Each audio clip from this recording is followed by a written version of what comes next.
bonjour, heureux de vous retrouver si nous nous connaissons déjà. Et si vous êtes des couche-tôt du samedi soir, eh bien sachez que je me nomme Bouvard, que je me prénomme Philippe et que je suis le producteur et le présentateur de cette nouvelle série d'émissions quotidiennes que nous avons intitulée « Passez donc me voir ». Alors suivez le guide s'il vous plaît. Je vais vous faire visiter ce décor que nous avons construit à votre intention. Vous allez donc essuyer les plâtres. Oh, rassurez-vous, ils seront beaucoup moins mouillés que ceux du Palm Beach à Cannes, de sinistre mémoire. Ça, c'est le hall par lequel, vous l'avez vu, on entre directement de la rue. Il manque beaucoup de choses à ce dispositif, mais nous allons le meubler peu à peu pour que vous ayez une surprise chaque jour. Voici la vaillante équipe grâce à laquelle cette émission pourra avoir lieu. Nino Monti, qui doublera Alexandre Tarta dans la réalisation de cette émission, Paul Vermus, mon fidèle adjoint, Christiane Nicolini, Astrid de Tserclas, Patricia Balm et Martine Lemoine. Vous connaissez tout le monde, ou presque, alors maintenant, le décor. D'ailleurs, ce n'est pas un décor, c'est un lieu de travail que nous avons voulu fonctionnel, aussi varié que possible, puisque nous sommes destinés à l'habiter pendant près de 10 mois, 5 fois par semaine. La dame que vous voyez de dos, c'est volontaire, hein, c'est pour que vous ayez tout à l'heure une petite surprise. Ça, c'est le coin bureau. Dans ce coin, nous traiterons des problèmes sérieux, et il y en aura. Il y a un piano à toutes fins utiles, et puis il y a un coin salon où je reçois d'autres invités. Ça ne veut pas dire d'ailleurs que ce ne soient pas des invités sérieux, mais enfin, on pourra évoquer des sujets plus badins. Alors, je me réjouis que ce premier invité soit Charles Aznavour, parce que, en consultant mes petites archives personnelles, je me suis avisé que chaque fois que nous avions commencé une nouvelle série télévisée, eh bien, vous étiez là. J'étais là, c'est vrai. C'est vrai. Mais attention, ça n'est pas Charles Aznavour, le chanteur, que j'ai invité aujourd'hui. Nous sommes bien d'accord. Il en existe un? Il y en a un, bien sûr. Oh, c'est un personnage à facettes. Il y a un Charles Aznavour compositeur. Ça n'est pas lui non plus. Non, c'est pas l'auteur non plus. C'est pas l'auteur, c'est le Charles Aznavour, comédien et comédien de cinéma. Vous n'avez jamais fait de théâtre? Oh, il y a tellement longtemps qu'il vaut mieux ne pas en parler. Alors, cinéma, parce qu'on va vous revoir dans ce film qu'on a primé au dernier festival de Cannes, Le Tambour. Vous n'avez pas le principal rôle. Non, j'ai ce qu'on appelle en anglais un caméo. Oui, c'est-à-dire un rôle court, mais qu'est-ce que vous voulez, il meurt vite. Je ne pouvais pas continuer. Alors on a l'impression, quand on regarde les films que vous faites maintenant, trop peu d'ailleurs à notre gré, que vous cherchez moins le grand rôle que le moyen rôle, bien typé, assez marquant. Non, je prends ce qu'on me donne et qui peut me satisfaire. Si on me donnait un grand rôle qui me plaisait, je le prendrais. Je peux vous dire qu'on ne m'en propose pas 160 000 par semaine. On m'en propose un de temps en temps. Ils ne sont pas satisfaisants. Alors j'accepte celui qui me semble le plus proche de ce que je veux faire. Alors généralement, c'est un rôle d'émigrant, parfois israélite. Souvent, mais souvent, oui. Très souvent. À quoi ça tient, selon vous? C'est parce que je prends bien l'accent, je crois. Oui. Puis je ressemble un petit peu quand même, non? Peut-être, oui, c'est vrai. Vous avez toujours l'air de descendre de l'Exodus. Je descends toujours d'un avion. Je suis venu pour vous directement de l'aéroport. Et finalement, on est aussi étonné de vous voir dans des films qui sont plutôt produits à l'étranger qu'en France. Oui, je sais pas. Non, j'étais avec Gobi il n'y a pas tellement longtemps, c'était un film produit en France.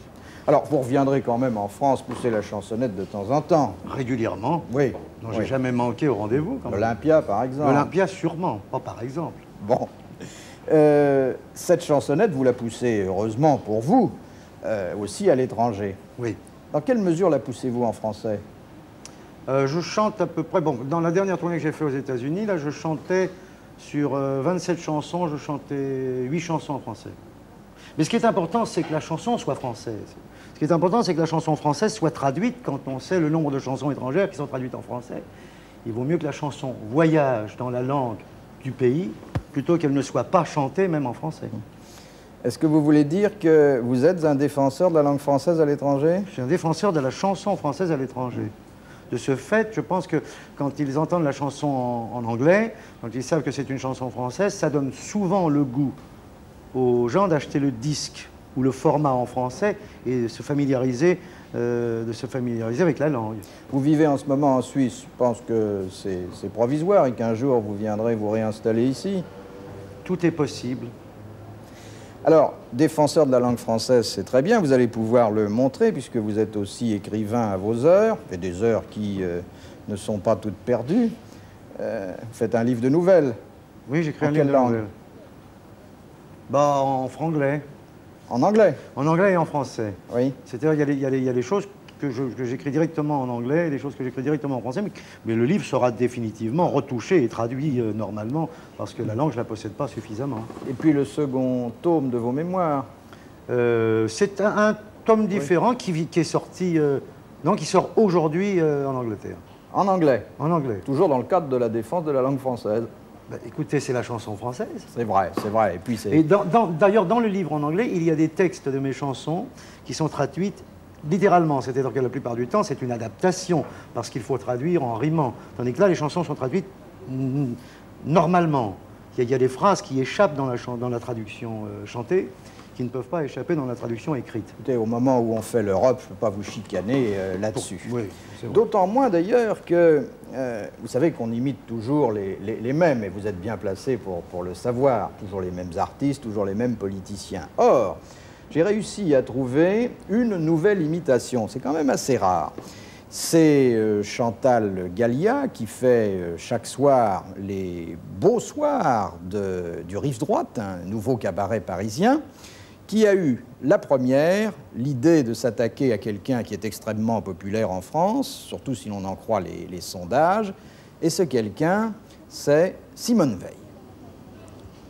Ce que je vais vous dire est fondamentalement important. Récemment, j'ai eu la désagréable surprise. Pourquoi désagréable? Eh bien d'abord parce qu'elle est désagréable, deuxièmement parce qu'elle est loin de ne pas l'être.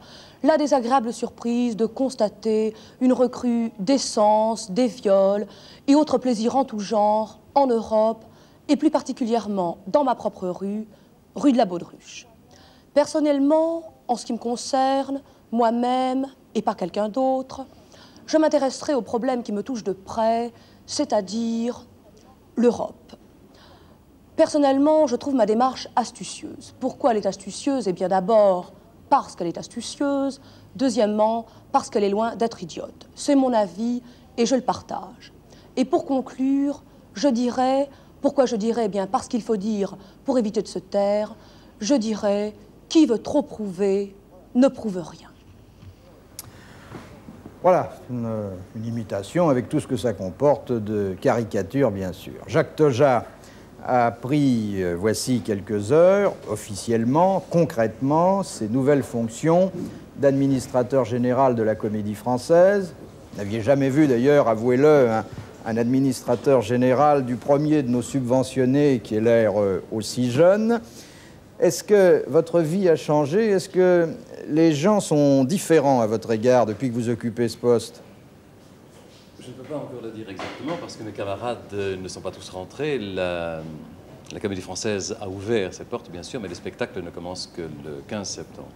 Alors c'est à ce moment-là, en travaillant avec eux, en jouant avec eux, parce que je vais quand même continuer à jouer, que je verrai si les rapports sont exactement les mêmes. Non, mais je parlais de l'extérieur, parce que vous êtes maintenant un haut fonctionnaire en même temps qu'un comédien. Je ne pense pas, non, non, je ne crois pas que les... J'ai reçu 600 ou 700 lettres de félicitations, auxquelles j'ai toutes répondu, bien sûr. Et la plupart commençaient par « Ouf, nous avons eu peur ». Mais comme aucune ne me disait de Pourquoi? quoi, j'en suis toujours au même point. Les noms ont été publiés dans la presse. Il n'y aura qu'à consulter les journaux de cette époque-là. Alors, Monsieur Toja, d'abord, est-ce que vous êtes administrateur général de la Comédie Française ou est-ce que vous jouez le rôle de l'administrateur général? Ah non, non, je suis administrateur, parce que jouer, je pense que surtout dans une troupe de comédiens, on s'apercevrait vite des subterfuges et on ne me ferait plus aucun crédit. Je suis administrateur et je pense bien l'être à plein temps d'abord, et ensuite avec toutes les responsabilités que ce poste impose. Justement, les responsabilités, vous avez été dans votre bureau déjà. Bon, oui. Vous avez vu que sur votre table de travail, il y a les programmes pour les prochains 18 mois qui ont été établis par votre prédécesseur, M. Pierre Dux. ça vous empêche d'avoir certaines initiatives, au moins pendant 1 an et demi. Or, oui. Votre mandat est de 3 ans, Monsieur Toja. Oui, bien sûr, ça me laissera assez peu de temps pour pouvoir imposer moi-même ce que je souhaite faire avec la Comédie Française. Mais vous savez, aujourd'hui, dans tout théâtre, une programmation se fait très à l'avance. Il faut engager les metteurs en scène, les décorateurs, très longtemps, avant même que les spectacles commencent à être répétés. Donc, il était assez normal, assez logique que la programmation soit faite lorsque je prenais mes fonctions. Mais la difficulté réside dans le fait que c'est une année tout à fait particulière, puisque nous célébrons le tricentenaire de la Comédie Française et que Pierre Dux, ayant souhaité montrer un éventail le plus large possible de notre répertoire, j'ai 40 spectacles à peu près à gérer et à amener à bon port. Alors vous avez 2 missions essentielles. Maintenir le répertoire, la Comédie Française le fait généralement fort bien, et pas seulement à Paris, mais dans les festivals, en province et surtout à l'étranger, mais aussi assurer des créations. Et là, c'était plus faible ces dernières années. Je suis un peu frappé, effectivement, de voir que la Comédie Française, depuis une dizaine d'années, a obtenu 6 prix de mise en scène. Elle est donc, pourrait-on dire, exactement moderne. Et malgré tout, nous restons un théâtre qui est un peu particulier, un peu à part. Il faut que la Comédie Française soit à part, mais c'est-à-dire qu'elle soit au sommet, au plus haut. Je crois personnellement que la Comédie Française doit être dans la mouvance du théâtre actuel. Et pour l'être, il est évident qu'elle ne peut pas séparer la représentation du répertoire et en même temps la création. Il ne faut pas oublier que pendant des siècles, nous avons créé ce qui est le classique aujourd'hui, que ce soit Marivaux, Beaumarchais, Victor Hugo ou Beck. Des gens qui étaient vivants au moment de la création. Exactement. Oui. Alors aujourd'hui, il faut attendre d'être mort quand on est auteur dramatique pour être représenté chez vous. Pas tout à fait, puisque le théâtre qu'on a pu appeler d'avant-garde des années 50, que ce soit le théâtre de Beckett ou le théâtre de Ionesco, finalement, est rentré dans le répertoire. Mais il est rentré 20 ans après. Ce qu'il faudrait, c'est que ça soit immédiat, que nous puissions créer des auteurs qui sont un jour des auteurs du répertoire. Et comment le savoir? Je pense qu'il faut là prendre des risques. Et c'est ce que je souhaiterais faire. Il y a quelques risques à prendre, à mettre cet instrument extraordinaire qu'est la Comédie Française et surtout la troupe des comédiens français au service d'auteurs nouveaux, et même de tout jeunes auteurs. La troupe, parlons-en. Est-ce que vous avez envie d'augmenter vos effectifs? Bien sûr, je souhaiterais augmenter les effectifs puisque ça nous permettrait de pouvoir jouer sur 2 salles ou 3 salles comme nous le souhaiterions. Mais il faut avant tout une troupe extrêmement cohérente où tous les emplois soient représentés. Ce que je souhaiterais aussi, c'est que de grands acteurs qui sont à l'extérieur souhaitent rentrer à la Comédie Française, que de grands metteurs en scène. Il me semble que mon mandat sera réussi et je serai heureux, enfin un administrateur heureux si tant est qu'on puisse en trouver. S'il en a il n'y a qu'à vous regarder pour l'instant. Ah oui, mais le sourire cache parfois l'inquiétude. Je serais donc heureux si un jour je trouvais sur ma table de travail des demandes d'engagement émanant de grands comédiens. Car il y a des emplois qui ne sont pas pourvus. Les patriarches, il n'y en a plus beaucoup. Est-ce que vous avez par exemple quelqu'un qui est capable de jouer les émigrants? Ah bien, Charles Aznavour est un remarquable, peut-être pourrait-il un jour venir, mais attention, je ne l'engagerai pas pour un spectacle. Il faudra signer un contrat de pensionnaire, c'est-à-dire au moins 1 an. Alors est-ce que... voilà. C'est toujours agréable de penser qu'on peut jouer le répertoire. Le seul théâtre où on joue le répertoire encore véritablement, c'est à la Comédie Française. Oui, et on n'a pas la chance de pouvoir le faire ailleurs. Et je pense que le fait qu'il y ait ce mélange, cette proximité du répertoire classique et des pièces tout à fait contemporaines, est ce qu'il y a de plus vivant au théâtre.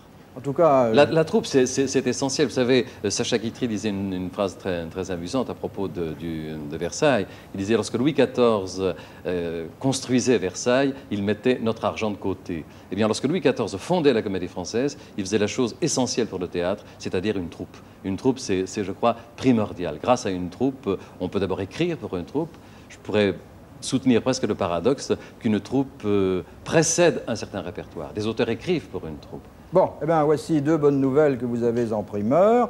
D'abord, les auteurs dramatiques contemporains et vivants seront mieux servis, mieux représentés. Ensuite, Charles Aznavour n'exclut pas la possibilité d'entrer un jour à la Comédie Française. Mais vous savez, il y a un précédent. Maurice Chevalier y a fait un crochet. Je crois que Georges Gish a joué une pièce. En tout cas, ce qui est extraordinaire, c'était, que j'ai vu d'ailleurs, c'était La Rentrée de Rémus. Et la rentrée de Rémus. Donc, finalement, on n'est pas obligé de passer par le Conservatoire national d'art dramatique. Ah, maintenant, un sujet qui est un sujet grave Et le docteur Perron-Autret, que je vous présente maintenant, prend une lourde responsabilité puisque, à l'angoisse que beaucoup d'entre nous connaissent de la mort, il ajoute la peur d'être enterré vivant dans un livre qui s'intitule très explicitement « Les enterrés vivants ». Vous êtes un représentant du corps médical, donc il ne s'agit pas d'une compilation fantaisiste. Vous partez d'une statistique un peu effrayante mais limitée.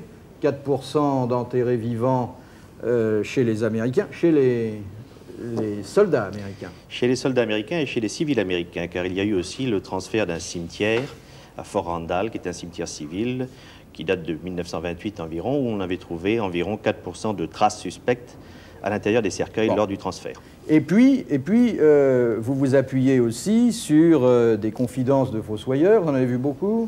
Oui, nous avons été obligés d'en voir un grand nombre, et le professeur Louis-Claude Vincent, qui a inventé la bioélectronique, en avait vu également un grand nombre à l'époque où il avait présidé à la réalisation des grands cimetières américains en Europe, puisqu'il a été l'ingénieur géologue qui les a construits. Alors là, il y a quelque chose de troublant.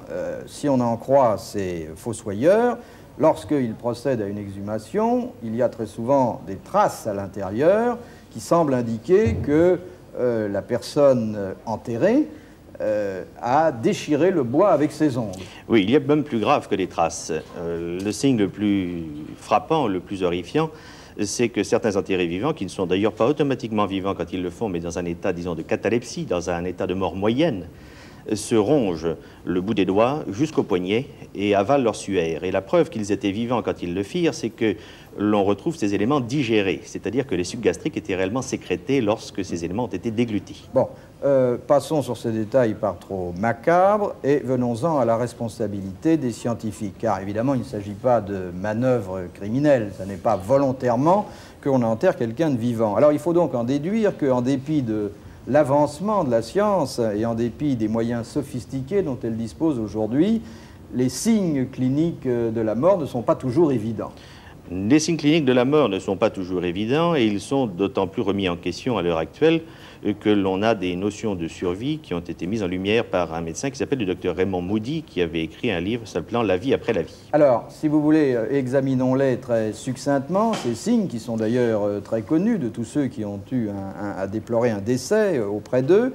Il y a l'arrêt de la respiration avec le fameux petit miroir qu'on approche de la bouche du présumé défunt. L'arrêt de la respiration est un signe scientifique, l'arrêt du cœur, l'électrocardiogramme plat, l'électroencéphalogramme plat, c'est-à-dire plus d'émissions d'ondes au niveau du cerveau, en général devrait ou aurait dû suffire à déterminer la mort réelle. Or, ça ne suffit pas. Or, ça ne suffit pas. Il existe aussi depuis longtemps une épreuve qui est une épreuve de médecine légale en France qui est sans doute la plus efficace. Injecter de la fluorescéine dans les veines et constater un certain temps après une coloration de la conjonctive, le produit colorant passant dans la circulation. Mais ça ne suffit pas encore car il peut y avoir un arrêt de la circulation. La preuve, je vous le répète, a été faite car certains sujets qui ont eu un électroencéphalogramme plat, électrocardiogramme plat pendant plusieurs heures se sont réveillés et ont pu raconter leur expérience de la mort sans séquelles apparemment par la suite. Alors, qu'est-ce que vous conseillez? Bien sûr, pour entrer dans le détail, il faudra lire ce livre, mais qu'est-ce que vous conseillez pour que des cas aussi regrettables, aussi dramatiques, puissent être évités? Il y a un cercueil dont on a pris le brevet récemment, mais qui coûte très cher. C'est exact. Il y a un cercueil qui est une invention française, pas réellement récente, et dont le brevet avait été pris par un inventeur qui avait été enterré vivant. Ce cercueil coûte en effet assez cher. Et il n'est pas très répandu en France. Par contre, il a eu un certain succès en Amérique. Il permet donc une survie d'environ 24 heures sous terre et il est relié à l'extérieur par un certain nombre de signaux visuels et auditifs et radio qui permettent d'alerter les populations. C'est un remake de quelque chose qui existait au siècle passé en Bavière en particulier, où il y avait des maisons des morts, où les pieds des morts étaient attachés par un fil et ce fil relié à une clochette dans la maison du gardien du cimetière. Autrement, il reste à souhaiter que tous les membres du corps médical chargés de délivrer le permis d'inhumer le fassent en pleine connaissance de cause. Merci, docteur. Bien, c'était notre premier rendez-vous aujourd'hui. Il y en aura un dès demain. J'espère que vous le suivrez aussi. Merci, à demain.